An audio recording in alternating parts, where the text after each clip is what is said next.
محکمہ اقلیتی بہبود حکومت تلنگانہ کووڈ-19 کی وجہ سے غیر معمولی معاشی بحران سے دوچار ہے۔ اقامتی اداروں ٹمریز کو اپنی عمارتیں کرائے پر دینے والے مالکین جائیداد کو پچھلے جولائی کے مہینے سے کرایہ ادا نہیں کیا جا رہا تھا۔ حال ہی میں ان جائیداد مالکین کو تقریباً 50 کروڑ میں سے جزوی طور پر کچھ رقم ادا کی گئی۔ ٹمریز کے تحت چلائے جانے والے ادارے جو 125 عمارتوں میں چلائے جا رہے ہیں، ان میں بیشتر کرائے کی عمارتوں میں چل رہے ہیں، جہاں لاک ڈاؤن سے قبل ان عمارتوں کی کرائے کی شرح 24 روپے فی مربع گز تھی۔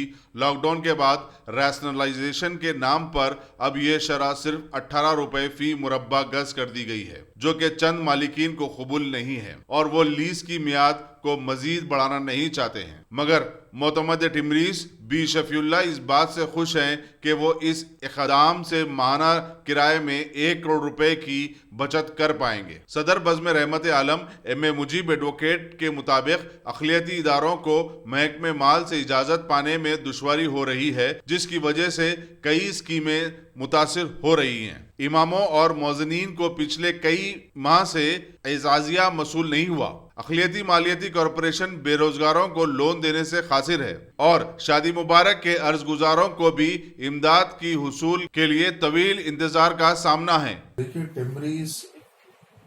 ٹمریز کو قائم کرنا اور ٹمریز کے تحت ریزیڈینشل سکولز چلانا ریاستی حکومت کا ایک بہترین اقدام ہے، اس میں کوئی ڈاؤٹ نہیں ہے۔ لیکن آج ٹمریز جو حالت میں چل رہا ہے یہ بہت افسوسناک ہے۔ ٹمریز کے اس وقت 204 ادارے چلتے ہیں جہاں پہ مستحق مسلم بچوں کی تعلیم، ان کے رہنے کا انتظام کیا گیا ہے، لیکن جو بلڈنگز میں ٹمریز کے سکولز آپریٹ کر رہے ہیں وہ بلڈنگز کو رینٹ نہیں مل رہا، تو یہ سب سے بڑا ایشو ہے۔ یہ دیکھیے اگر جو بلڈنگز کو دینے والا ہے اگر وہ ڈسٹرب ہوتا ہے رینٹ نہ ملنے پر، اور وہ اگر یہ ارادہ کر لیتا ہے کہ بلڈنگز کو خالی کرنا چاہیے کیونکہ کرایہ وقت پہ نہیں مل رہا ہے، تو کس کی بدنامی ہوگی؟ اور اگر ادارے کو وہاں سے خالی کرنا پڑے گا تو کون متاثر ہوں گے؟ اور ریاستی حکومت کو چاہیے کہ جو کرایہ جات ہے جو ان کے بلڈنگ کے اونرز کو دینے کے جو ہے کرایہ جات وہ فوری جاری کرے۔ ایک چیز، دوسری چیز، یہ مسئلہ دراصل اس لیے آ رہا ہے کہ جو ٹمریز کا جو بجٹ ہے، پہلے ہوتا یہ تھا کہ وہ ٹمریز کا جو allotted budget minorities welfare department کے تحت جو آتا تھا اس کو ٹمریز کے حوالے پہلے دے دیا جاتا تھا، اس کے بعد ٹمریز اپنے ضرورت کے حساب سے اس بجٹ کو خرچ کرتی تھی۔ لیکن اس وقت وہ بجٹ ٹمریز کے ہاتھ میں نہیں آ رہا ہے، اس کو ایک سینٹرل پولنگ سسٹم کے تحت اس کو رکھ دیا گیا ہے، حکومت اپنے پاس رکھی ہے، اپنے ضروریات کو بل بنا کر ٹمریز کو یہ کرنا ہوتا ہے کہ وہ فائنانس ڈپارٹمنٹ میں جائے، وہاں سے اپروو ہوتا ہے تو وہ پھر ٹریجری کو جاتا ہے، وہاں سے اپروو ہوتا ہو تو پھر RBI کو وہ جاتا ہے، وہاں سے بل کی ادائیگی ہوتی ہے۔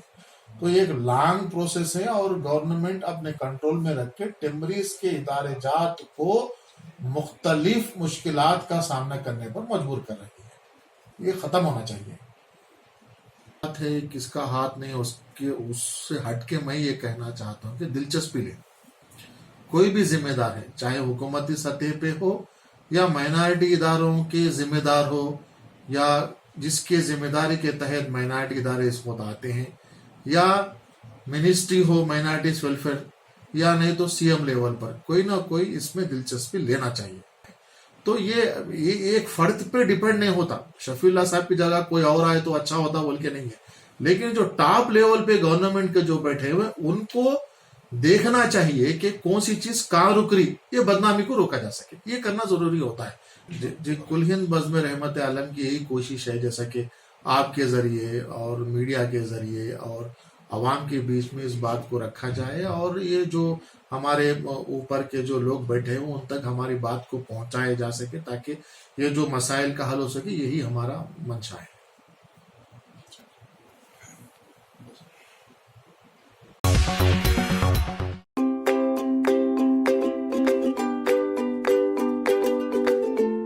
Every child's success story starts here, like a multifaceted diamond. Every student who steps into Success School shines with brilliance, sculptured by teachers polished to perfection. If opportunity does not knock, I will build a door. To us, success comes in cans, not in can'ts. Success is falling 9 times, getting up 10.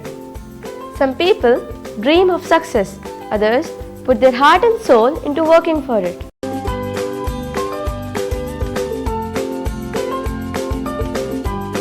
Success, finding oneself.